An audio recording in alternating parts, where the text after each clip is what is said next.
Todas las personas que el día de hoy han expuesto de manera muy gentil y muy generosa toda su experiencia, sus conocimientos, para que del Senado abordemos el tema de la violencia escolar a la luz de un enfoque de derechos humanos. Necesariamente tenemos que ir armonizando leyes. Se hace la Ley General de los Derechos de las Niñas, Niños y Adolescentes. Ninguna ley es perfecta, lo tenemos que decir. Algunas situaciones a los educadores nos parece que no están contempladas, pero bueno, seguiremos luchando desde el Senado. Y los que son profes, a mí me da mucho gusto que hoy vinieran profes que están todavía en el ejercicio de la docencia o como directivos, alumnos, a este foro, a estas pláticas, y que no bajaremos, no quitaremos el dedo del renglón. En el derecho a la educación, cuando revisamos ese tema aquí en el Senado, yo les decía que era necesario que paráramos la violencia institucional que se genera a través de permitir que los alumnos, un porcentaje altísimo, aproximadamente un 30% de la matrícula nacional, está en pobreza alimentaria. Es decir, hay niños que van a la escuela, pero van sin desayunar o van sin comer los de los turnos vespertinos, y el resultado, pues los profes lo sabemos. Esa violencia es obligación del Estado pararla, y es obligación de los profes señalarlo cuando tengamos alumnos con esas características, para que la deserción escolar no nos gane.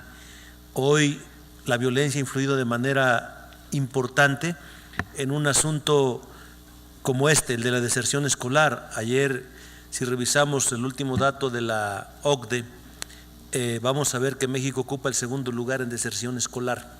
Es muy grave y tenemos que ver cómo coadyuvamos para que esta situación no se dé. Hoy la violencia influye, los padres prefieren sacar a sus hijos de las escuelas para que no sigan sufriendo el acoso. En ese sentido, como lo señalaron aquí especialistas, la escuela ha dejado de ser concebida como el espacio donde los niños puedan ser protegidos. Muchos padres ya no ven las escuelas como eso, por eso ya no los quieren mandar. La violencia no solo se ejerce entre pares, sino también hay compañeros maestros que, faltando a sus deberes éticos, están ejerciendo violencia en contra de los niños, están ejerciendo discriminación, y creo que los que ejercen puestos directivos tienen que ser muy enfáticos en los diálogos con los compañeros para que estas situaciones no se den. Debe prevalecer la vigencia del Estado de Derecho en el ámbito escolar. Se tienen que mandar mensajes de no impunidad, tolerancia cero a la violencia. El reglamento escolar es necesario que se revise, también con este enfoque de derechos humanos, necesarísimo. La vulnerabilidad del niño, lo que lo coloca en esa situación es el contexto de impunidad y permisibilidad. Implementar políticas públicas de parte del Estado, no nos cansaremos de señalarlo. Aquí tienen un aliado, maestros, de que aquí estaremos poniendo el dedo en el renglón de que es necesario que las políticas públicas se implementen para que las leyes puedan aterrizar con todas sus bondades. Decía el día de ayer aquí en el Senado, 20 derechos que plantea la ley de los derechos de las niñas, niños y adolescentes, un hermoso poema, hermosísimo poema que el Senado aprobó, pero que se queda en buenos deseos por la falta de presupuesto. En el combate a la violencia, las opiniones de los educandos y los maestros hay que aprovechar. La primera vez que en el Senado los actores directos del hecho educativo están aquí. Yo estoy muy contento por eso. Por eso, no hay violencia que se justifique y que no se pueda prevenir. También coincidencia absoluta con los compañeros que hicieron los planteamientos. Genéticamente no hay niños violentos, se hacen violentos por el entorno en que se desarrollan. Y los maestros tenemos mucho que ver en eso. Y por supuesto la currícula, que estamos obligados a ajustarnos a lo que dice el programa por todas las situaciones que ya sabemos, el cronograma, la preparación de las clases y todas estas situaciones, donde tenemos que remitirnos pues a lo que nos dice el programa, si no los compañeros supervisores nos ponen tache. ¿Sí? La escuela es receptora de la violencia que se genera en su entorno. La efectividad de la escuela se mide en la medida en que va cambiando su entorno. Tomar en cuenta la opinión de los niños, fue muy insistente esa parte, y también de los docentes.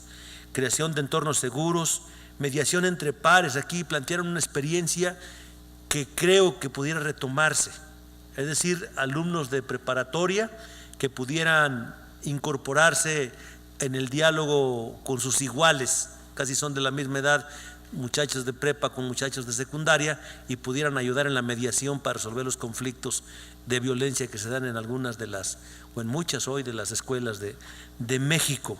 Formación de docentes con enfoque a derechos humanos, eso hay que incorporarlo al currículum, por supuesto. Hacer campañas contra la discriminación, la violencia escolar, y que sean permanentes hasta que se vayan notando los cambios de conducta. Nadie explica a los niños qué sucede con la violencia en México desatada. Alguien lo dijo aquí, los periódicos de la nota roja son muy crueles en los mensajes que dan, sobre todo para nuestros infantes. Los niños se quedan atónitos cuando ven a un decapitado, pero nadie les explica esa parte, y creo que el profe tiene que hacer esa tarea de manera muy puntual. La violencia vulnera derechos, se inhibe el aprendizaje y deja huellas y secuelas físicas y psicológicas, eso es incuestionable.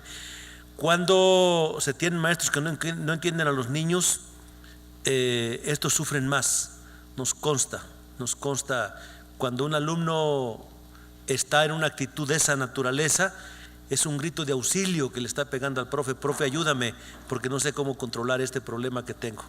Y entonces el profe tiene que hacer uso de todos los recursos pedagógicos y didácticos que estén a su alcance para ver cómo orientamos a nuestros muchachos.